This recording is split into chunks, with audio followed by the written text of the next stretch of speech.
nagkulang to stand up for me. And he's never afraid to do that. Even if I tell him I'm fine, he really wants to show people na no one can hurt me. Never siyang nagkulang to stand up for me.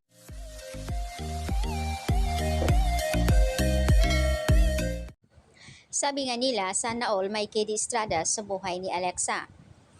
Kahapon nakapanayam ng ABS-CBN si Alexa Ilacad during the event ng Luxlim PH. Pahayag nga ni Alexa, and of course, I'm very touched. Nagulat ako nung nag-asap kami at tinutukso nila ako ang haba ng hair.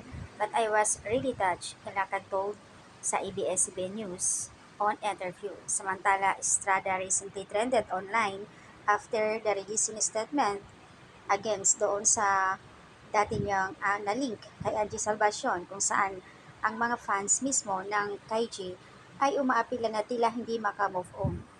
Kaya naglabas ng salooban itong si Kidi na no longer 2 years ago na.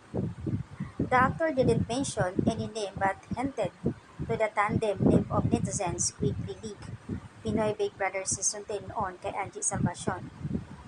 Samantala, abangan ang upcoming album ni Alexa Ilacad.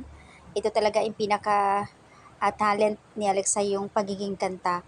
Goals niya talaga. At ngayon ay unti-unti na nga siyang rumarampa at laging nasa asap kung saan kasama ang ibang mga celebrity sa opening production ng Pagsayaw. Congrats Alexa! At doon naman tayo sa Pita Theater, ipinost nga ang Kidilex, nagpaabot ng pagbati na congratulations sa lahat na ang daming nilang nakuhang awards from Broadway World Philippines. Congratulations also Alexa and Kidi.